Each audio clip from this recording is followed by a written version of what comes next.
வணக்கம் நண்பர்களே, இந்த வீடியோவில் நம்ம என்ன செய்தி பார்க்க போகிறோம்னா, பெண் போலீஸுக்கு பாதுகாப்பு கிடையாது, வேலூரில் பெண் தலைமை காவலர் படுகொலை, சிங்கப்பெண் எங்கே போச்சு, இணையதளத்தில் வைரலாகும் அந்த வீடியோ காட்சிகள்.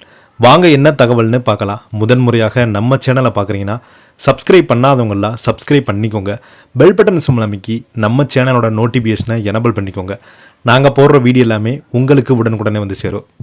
வேலூர் மாவட்டம் குடியாத்தத்தில் பணி முடித்து வீடு திரும்பி கொண்டிருந்த பெண் தலைமை காவலர் ஒருவர் அவரது கணவராலேயே கத்தியால் சரமாரி குத்தி கொலை செய்யப்பட்ட சம்பவம் தமிழகம் முழுவதும் பெரும் அதிர்ச்சியையும் கொந்தளிப்பையும் ஏற்படுத்தியுள்ளது. சட்ட ஒழுங்கை பராமரிக்கும் காவல்துறையைச் சேர்ந்த ஒரு பெண் அதிகாரிக்கே இந்த கதி என்றால் சாதாரண பெண்களின் பாதுகாப்பு என்னவாகும் என்று சரமான விவாதங்களுக்கும் அரசியல் களத்தில் வெடித்துள்ளது.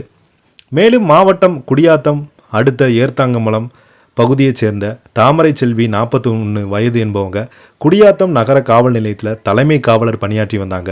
இவருடைய கணவர் அரவிந்தன் 45 வயது, ஆட்டோ ஓட்டுநராக பணிபுரிந்து வராங்க. இந்த தம்பதிக்கு 2 மகள்களும் ஒரு மகளும் இருக்கிறாங்க. கடந்த சில மாதங்கள் குடும்ப பிரச்சனை மற்றும் சொத்து பகிர்வு தொடர்பான தகராறு காரணமாக இவங்களுக்கு இடையே தொடர்ந்து கருத்து வேறுபாடு நிலவி வந்தது.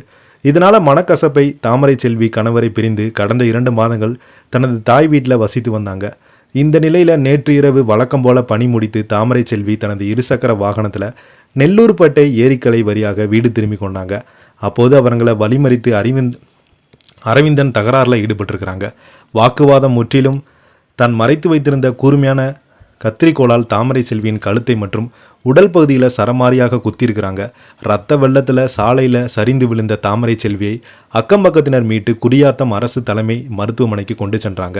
அங்கு தீவிர சிகிச்சை அளிக்கப்பட்ட நிலையில் சிகிச்சை பலனின்றி பரிதாபமாக உயிரிழந்து போனாங்க.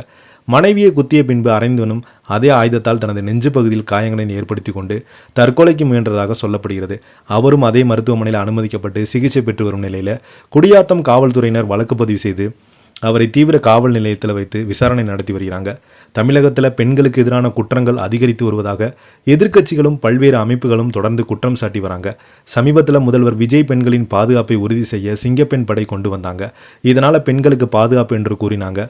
சிங்கப்பெண் படை பொது இடங்களில் பெண்களுக்கு அறிவுரை கூறி ரீல்ஸ் வெளியிடுவது வேளையில் மறுபுறம் சீரடை அணிந்து சட்டம் ஒழுங்கு பாதுகாக்கும் ஒரு பெண் தலைமை காவலருக்கு பொதுவெளியில் பாதுகாப்பு இல்லாத சூழல் நிலவுவது பொதுமக்கள் மத்தியில் பெரும் அச்சத்தையும் அதிர்ச்சியும் உருவாக்கியுள்ளது. இந்த ஒரு காவல் நிலையத்தில் பணிபுரியும் அதிகாரியாக இரவு நேரத்தில் பாதுகாப்பாக வீடு திரும்ப முடியாமல் கத்தியால் குத்தி கொலை செய்யப்பட்டிருக்காங்க என்றால் சாமானிய பெண்கள் எங்கே செல்வது? வெறும் அரசியல் மேடைகளில் சிங்க பெண்கள் என பேசுவதா? புதிய படைகள் அமைப்பது மட்டுமே பெண்கள் பாதுகாப்பை உறுதி செய்விடாத காலத்தில் பெண்களுக்கான உண்மை பாதுகாப்பை உறுதி செய்ய கடுமையான சட்ட நடவடிக்கைகளையும் குற்றவாளிக்கு தண்டனையும் மிக அவசியம் என சமூக ஆர்வலர் சுட்டிக்காட்டியிருக்கிறாங்க. குடியாத்தம் பகுதியில் பெரும் பரபரப்பை ஏற்படுத்தியுள்ள இந்த சம்பவம் குறித்து வேலூர் மாவட்ட காவல்துறை உயர் அதிகாரிகள் நேரில் ஆய்வு செய்து விசாரணை நடத்திட்டு வராங்க. இந்த செய்தியை பற்றி நீங்கள் என்ன கருத்துக்கள் பதிவிடுறீங்கன்னு இந்த வீடியோவில் மறக்காமல் பதிவிடுங்க.